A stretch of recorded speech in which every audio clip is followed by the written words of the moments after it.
इस कहानी की शुरुआत में हम एक कपल को देखते हैं जो एक जंगल के बीच एक सुनसान घर में ठहरे हुए थे और उनके साथ उनकी एक दोस्त भी थी जो काफी बीमार थी और ये दोनों यहाँ घूमने के लिए आए हुए थे। यहाँ वो दोनों कपल तो बाहर घूम रहे थे मगर उनकी दोस्त घर में ही थी और उसकी हालत बहुत खराब थी। तो उसे देखने के लिए उसकी एक दोस्त आती है जो यहाँ उससे बातें कर रही थी पर जेसिका कोई जवाब नहीं देती है। तो अब उसकी दोस्त यहाँ बैठकर एक बुक पढ़ने लगती है पर तभी अचानक से जेसिका उठ जाती है और वो उस किताब में जो लिखा था उसे बिना देखे पढ़ने लगती है और उसकी ऐसी डरावनी आवाज सुनकर उसकी दोस्त बहुत डर जाती है और उसे चुप कराने की कोशिश करती है मगर तभी जेसिका उस बेड से नीचे गिर जाती है और वो उल्टियां करने लगती है।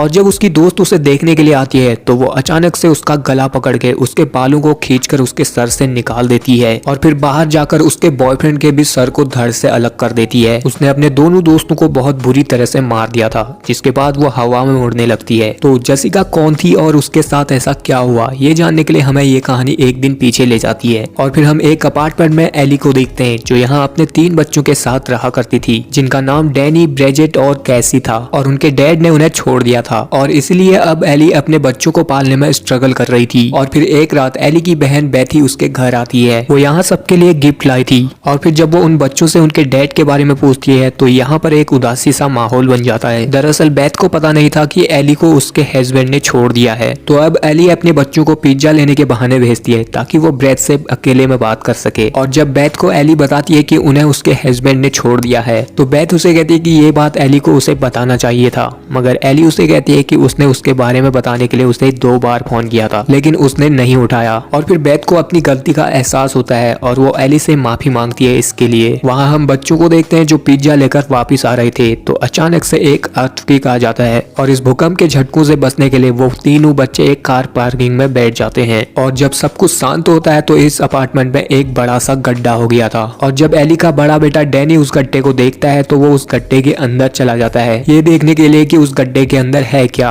और यहाँ उसे कुछ रिकॉर्डेड कैसेट मिलती है, साथ ही यहाँ उसे एक बहुत बड़ी कब्र भी मिलती है जिसके ऊपर बहुत सारे ताबीज और क्रॉस लटकाए हुए थे पर भूकंप के झटके की वजह से वो कब्र टूट चुकी थी। और जब डैनी उस कब्र को देखता है तो उसमें यहाँ उसे एक बुक मिलती है और वो बिना कुछ सोचे समझे उस किताब और उस रिकॉर्डेड कैसेट को अपने साथ ले लेता है। और उधर एली अब अपने बच्चों के लिए परेशान हो रही थी क्योंकि न्यूज में बताया जा रहा था कि भूकंप की वजह से आसपास की जगहों पर बहुत सारा नुकसान हुआ है। तो एली अब अपने पड़ोस के एक लड़के से अपने बच्चों को ढूंढने के लिए मदद मांगती है। साथ ही यहाँ पर हम एक बूढ़े आदमी को भी देखते हैं जिसके पास गन थी पर तभी इसी वक्त यहाँ एली के बच्चे भी पहुंच जाते हैं। एली अपने बच्चों को सही सलामत देखकर काफी खुश होती है और तभी उसकी जान में जान आती है और वो यहाँ अपने बच्चों को डांट रही होती है क्योंकि वो लोग लिफ्ट से आए होते हैं। वो उन्हें कहती है कि जब भूकंप आता है तो लिफ्ट का इस्तेमाल नहीं करना चाहिए। जिसके बाद ये सभी अपने घर पर आ जाते हैं और फिर एली अपने घर के काम पर लग जाती है। और अब डैनी अपने रूम में उस बुक को खोलने की कोशिश कर रहा था पर उस बुक में लगे नुकीले दांतों की वजह से एली की उंगली कट जाती है जिससे उसका खून आने लगता है और वो खून उस किताब के ऊपर गिरता है पर वो किताब उस खून को सोख लेती है। जिसके बाद ये किताब खुल जाती है और जब डैनी और ब्रिजेट उस किताब को खोल कर देखते हैं तो उस किताब में बहुत ही डरावनी और अजीब तस्वीरें बनी हुई थी जिसे देखकर ब्रिजेट डर जाती है और वो डैनी से उस किताब को वापस वहां रखने के लिए कहती है। लेकिन यहाँ डैनी उसे कहता है कि भूकंप की वजह से आज रात तो उनकी मॉम उसे बाहर जाने नहीं देगी इसलिए वो उसे उस किताब को कल रखने के लिए कहता है। और जब ब्रिजेट यहाँ से चली जाती है तो डैनी उन रिकॉर्ड के टैप को जो उसे उस बुक के साथ मिली थी उन सबको चलाकर सुनने लगता है। और यहाँ इनमें से पहली रिकॉर्डिंग में एक फादर की आवाज सुनाई देती है जो अपने से बड़े फादरों से कह रहा था कि वो उस किताब को पढ़ना चाहता है और उसकी पावर को देखना चाहता है ताकि वो उस बुक की पावर को कंट्रोल कर पाए। पर इसमें उसके सीनियर फादर ने उनका साथ नहीं दिया लेकिन फिर भी इस फादर ने अपनी होप नहीं छोड़ी और वो अकेले ही इस बुक को पढ़ने लगा। और फिर इसके बाद वो शैतानी आत्माओं को बुलाने वाला मंत्र पढ़ने लग गया था जो कि यहाँ डैनी भी सुन रहा था। और फिर तभी अचानक से उस रिकॉर्डिंग से बहुत ही भयानक और डरावनी आवाजें आना शुरू हो जाती हैं जिससे डैनी भी डर जाता है और वो इस रिकॉर्डिंग को बंद करने की कोशिश करता है पर वो रिकॉर्डिंग बंद ही नहीं हो रही थी। और फिर तभी फादर के मंत्रों की आवाज से वो शैतानी आत्माएं वहां आने लगती हैं और वो नीचे लिफ्ट में एली के अंदर चली जाती हैं और वो एली के शरीर को पोजेस करके उसके शरीर की हड्डियों को बहुत बुरी तरह से तोड़ देती है। और वहाँ डैनी उस रिकॉर्डिंग को बंद करने की कोशिश कर रहा था पर तभी यहाँ पर लाइट चली जाती है जिससे अब तो रिकॉर्डिंग बंद हो जाती है और फिर डैनी भी उस किताब को बंद करता है। जिसके बाद जब एली की बड़ी बेटी ब्रिजेट बाहर की तरफ देखती है तो वहाँ बाहर हर जगह लाइट थी, सिर्फ उनके ही अपार्टमेंट में लाइट गई थी। और फिर थोड़ी देर बाद एली अपने घर पर पहुंचती है जो दिखने में बहुत ही स्कैरी लग रही थी। और अब एली के शरीर को पूरी तरह से शैतानी आत्माओं ने पोजेस किया हुआ था और वो आते ही किचन में अंडों को पकाने लगती है।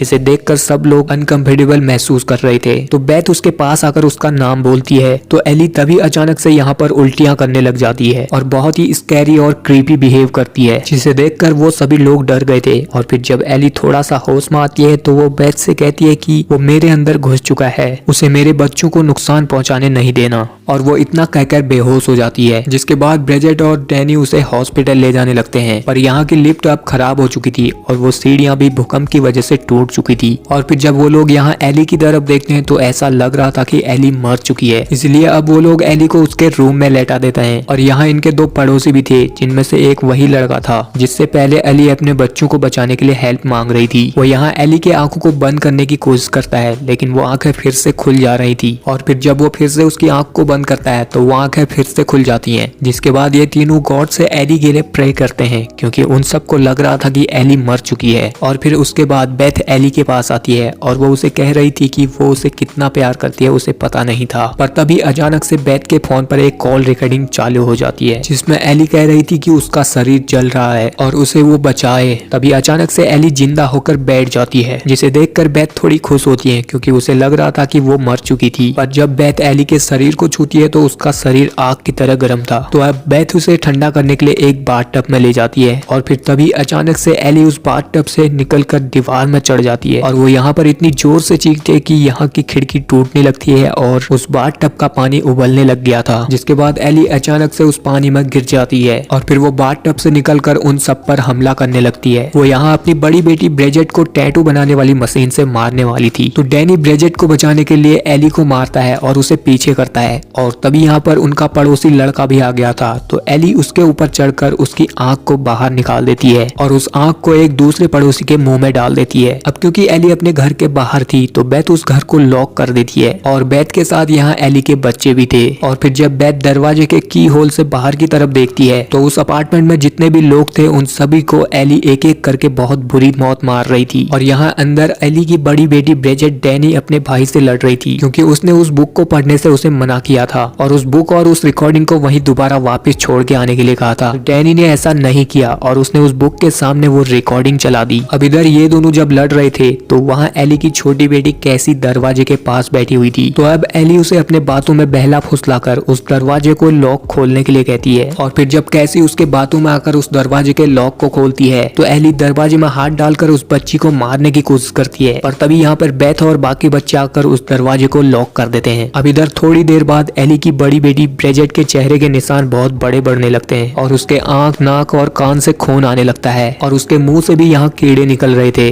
और जब बेथ उसके पास आती है तो वो यहाँ किचन में कांच के टुकड़ों को खा रही थी और अब वो भी पूरी तरह से बुरी आत्माओं से पोजेस हो चुकी थी। और वो यहाँ बेथ और अपनी छोटी बहन कैसी को मारने की कोशिश करती है। पर जब वो अपनी छोटी बहन कैसी को मारने के लिए जाती है तो उसकी बहन से अपनी डॉल का डंडा उसके मुंह के आर पार चला जाता है और फिर ये लोग उसे एक चादर में लपेट देते हैं। जिसके बाद डैनी को समझ आता है कि ये सब उसके उस बुक को खोलने और रिकॉर्डिंग को चलाने की वजह से हो रहा है। तो वो बेथ को इस बारे में सब कुछ बता देता है। जिसके बाद बेथ उस रिकॉर्डिंग को एक हेडफोन से सुनने लगती है ताकि अगर कुछ गलत होता है तो वो उसी के साथ हो। और फिर बेथ को पता चलता है कि ये किताब एक प्रीस्ट फादर को मिली थी और वो इस किताब के रहस्य को जानना चाहते थे, पर इसमें उनका साथ चर्च के और फादरों ने नहीं दिया, क्योंकि ये किताब एक श्रापित किताब थी जिसमें हेड जॉब के खतरनाक और शैतानी आत्माओं को इस दुनिया में बुलाने के रहस्य थे। और इन रहस्य को वो फादर सुलझाना चाहते थे ताकि वो इस किताब की काली शक्ति को अपने कंट्रोल में कर पाए। और जब बेथ इस रिकॉर्डिंग को सुन रही थी तो वहाँ एली की बड़ी बेटी डैनी पर हमला कर देती है और डैनी उसे जला देता है, मगर इसमें वो बहुत जख्मी हो गया था और वो भी मर जाता है। और तभी वहाँ बेथ के सामने एली भी आ गई थी और वो यहाँ बेथ को मारने की कोशिश करती है और वो उसे कहती है कि वो उसकी आत्मा को चूस लेगी। और फिर जब वो बेथ के पेट पर हाथ लगाती है तो उसे पता लगता है कि बेथ प्रेग्नेंट है, इसलिए अब वो उसे मारने के लिए बेथ के पेट को चीरने वाली थी। पर तभी एली की छोटी बेटी बेथ की तरफ कैंची को फेंकती है और बेथ उस कैंची को एली के मुंह में घुसा देती है, जिससे अब एली थोड़ी देर के लिए रुक जाती है।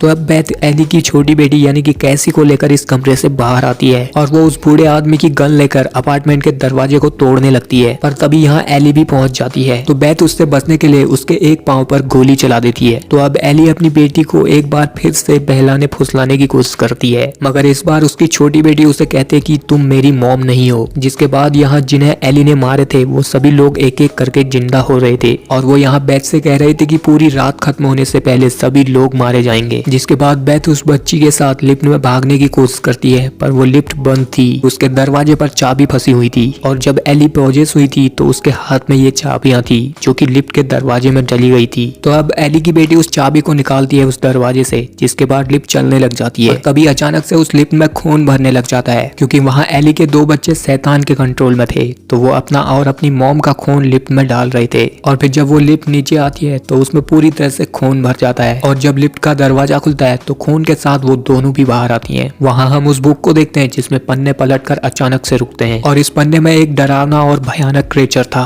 जिसके बाद वहाँ एली और उसके दोनों बच्चे उस भयानक क्रिएचर की ही तरह बन जाते हैं। और जब बेथ और एली की छोटी बेटी इस अपार्टमेंट से भागने की कोशिश करती है तो एली जो उस क्रिएचर के रूप में थी वो कैसी को पकड़ लेती है। और जब वो उसे मारने वाली थी तो बेथ इधर एक चेन स्नेचर से उस क्रिएचर को मारने लग जाती है। और वो अब इन तीनों को यहाँ पर एक चलती हुई ग्राइंडर मशीन में डालकर मार देती है। और ये सीन बहुत ही भयानक था। जिसके बाद बेथ एली की छोटी बेटी को लेकर यहाँ से चली जाती है, पर वो शैतानी ताकत अभी भी खत्म नहीं हुई थी। और फिर यहाँ एक लड़की जेसिका पहुंचती है जो कि एली के नीचे वाले अपार्टमेंट में रहा करती थी। और ये लड़की वही थी जिसे हमने मूवी के स्टार्टिंग में देखा था। तो जेसिका जब कार पार्किंग में आती है तो यहाँ उसे बहुत सारा खून और शरीर के टुकड़े मिलते हैं, जिसे देखकर वो घबरा जाती है। और तभी वही शैतानी आत्माएं जो कि एली के अंदर थी वो जेसिका के शरीर में पहुंच जाती हैं और उसे भी वो एली की तरह ही पोजेस कर लेती हैं। जिससे अब हमें पता चलता है कि वहाँ जेसिका ने अपने दोस्तों को क्यों मार दिया था। और फिर यहीं पर इस एविल डेड राइज की स्टोरी खत्म हो जाती है। सो आई होप यू गाइस कि आप लोगों ने इस वीडियो को एंजॉय किया होगा।